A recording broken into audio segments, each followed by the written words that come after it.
Good morning childrens. GVDL senior secondary school Misrauli की online classes में आपका हार्दिक स्वागत है। आज हम पढ़ेंगे इंग्लिश मीडियम की क्लास सेकेंड की बुक हिंदी प्रभा का लेसन 8 पार्ट 8, जिसमें हमने पिछली वीडियो में कविता को पढ़ा था। उसके बाद की वीडियो में हमने प्रश्न 3 तक के प्रश्नों को हल किया। आज हम प्रश्न 4 से प्रश्नों को हल करना शुरू करेंगे। तो अब हम यहाँ पर देखते हैं ये जो कविता है, ये जो पाठ है 8 पाठ, वह एक कविता है और वह कविता किसकी है? रंग बिरंगी धरती के बारे में है। तो उसको हमने अच्छी तरीके से पढ़ लिया है, आपको भी यह समझ में आ गया होगा। अब हम इसके आगे प्रश्न 4 को करना शुरू करते हैं। निम्नलिखित प्रश्नों के उत्तर दीजिए। निम्नलिखित प्रश्नों के उत्तर दीजिए। यहाँ पे कुछ प्रश्न जो रखे हैं उनके आपको उत्तर देने हैं। देखो यहाँ पे मैंने लिखा हुआ है, यहाँ पे लिखा हुआ दिया गया प्रश्न है, मीठा राग कौन सुनाता है? मीठा राग कौन सुनाता है? तो आपने कविता पढ़ी थी तो आपको कविता से याद होना चाहिए, मीठा राग तो पक्षी सुनाते हैं। तो अब हम यहाँ पे उत्तर लिखेंगे। देखो मैं बोलती हूँ, आप लिखना, यहाँ पे लिखा हुआ है, आप देख लेना। पेड़ों पर बैठे पक्षी मीठा राग सुनाते हैं। पेड़ों पर बैठे पक्षी, पेड़ों पर बैठे पक्षी मीठा राग सुनाते हैं। ठीक है, कौन सुनाता है मीठा राग? पेड़ों पर बैठे पक्षी। ख प्रश्न है, किसकी बात निराली है? किसकी बात निराली है? ऊंचे ऊंचे पर्वत और नदियों की बात निराली है। पर्वत कैसे है? यहाँ पे बहुत ऊंचे ऊंचे, और नदियां कैसी है? कोई तो छोटी है, कोई बड़ी है, कोई चौड़ी ज्यादा है, कोई लंबी ज्यादा है। ठीक है। ग प्रश्न है, जंगल की रक्षा कौन करता है? जंगल की रक्षा कौन करता है? तो जंगल की रक्षा बूढ़ी नानी करती है। तो हम कैसे लिखेंगे इसको? बूढ़ी नानी जंगल की रक्षा करती है। कौन रक्षा करता है जंगल की? बूढ़ी नानी जंगल की रक्षा करती है। ठीक है। घ वाला प्रश्न है, सारा जंगल किसको भाता है? ये जो जंगल है वह किसको किसको भाता है?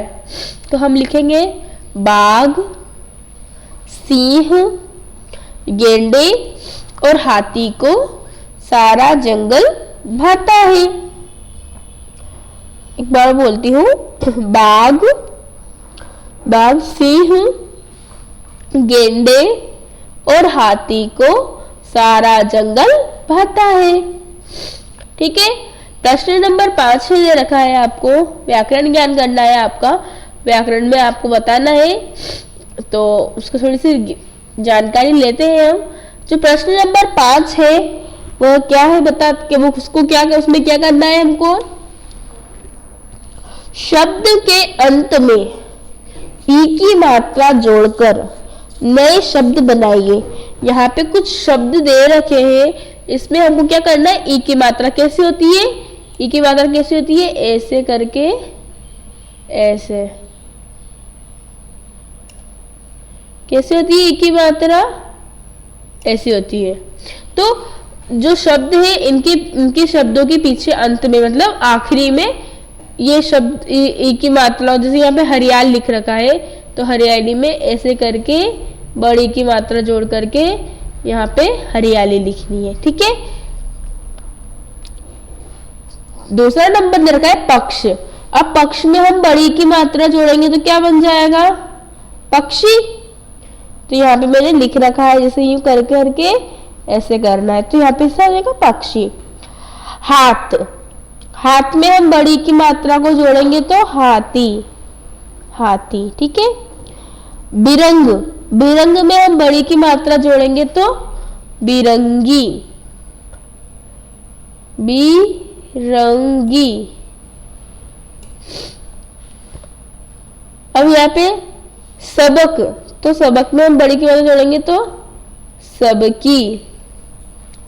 धरत, धरत में हम बड़ी की मात्रा जोड़ेंगे तो धरती। ठीक है, ठीक है। एक बार और देखते हैं हम। हरियाल में हम बड़ी की मात्रा जोड़ेंगे तो क्या बन जाएगा? हरियाली। सुनो, दूसरा है पक्ष। पक्ष में हम बड़ी की मात्रा को जोड़ेंगे तो पक्षी। हाथ, हाथ में हम बड़ी की मात्रा को जोड़ेंगे तो हाथी।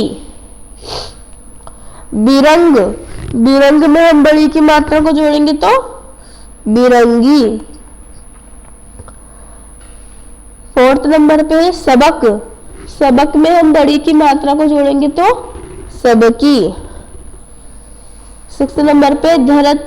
धरत में हम बड़ी की मात्रा को जोड़ेंगे तो धरती। ठीक है, ये आपको करना है। इसके बाद प्रश्न नंबर 6 है, दिए गए शब्दों के पर्यायवाची लिखिए। पर्यायवाची क्या होता है पता है ना आपको? एक ही शब्द के बहुत सारे, जैसे अपन धरती बोलते हैं उसी को हम भूमि बोलते हैं, पृथ्वी बोलते हैं। ठीक है, वैसे इसके बहुत सारे नाम होते हैं। पानी को तुम कोई कोई पानी बोलता है तो कोई जल बोलता है, तो वैसे नाम होते हैं। इसे यहाँ पे दे रखे हैं कुछ शब्द, उनकी क्या करना हमको पर्यायवाची बताना है। पहला शब्द दे रखा है दुनिया। दुनिया को हम क्या बोलते हैं? एक शब्द और यह बता, क्या नाम दे रखा है हमने दुनिया को? संसार बोलते हैं। ठीक है। दूसरा शब्द दे रखा है यहाँ पे सिंह। सिंह मतलब क्या होता है? शेर होता है, और शेर को शेर बोलते हैं और सिंह भी बोलते हैं। तीसरा शब्द है धरती। मैंने आपको बताया भूमि, धरा, है ना, तो भूमि लिख देते हैं हम यहाँ पे। वृक्ष, वृक्ष को हम पेड़ बोलते हैं। ठीक है। पर्वत का पर्यायवाची क्या हो जाएगा? पहाड़। और जंगल का पर्यायवाची वन। इसी प्रकार हम 7वां प्रश्न भी करते हैं।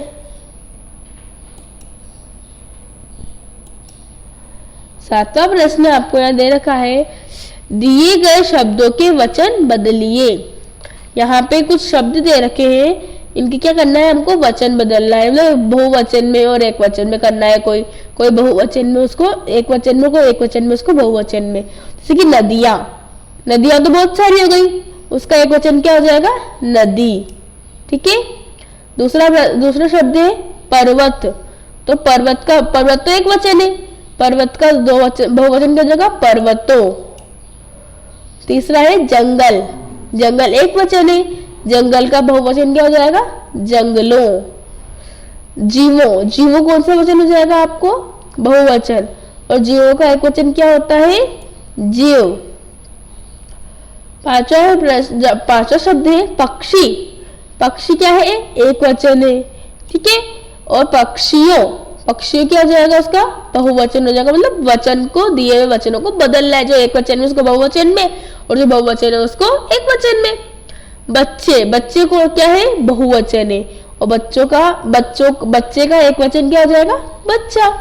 ठीक है। इस प्रकार हमने यहाँ पर देखा कि हमारा यह जो पाठ है, ये जो कविता है, इसके प्रश्न उत्तर भी आज यहीं पर समाप्त होते हैं।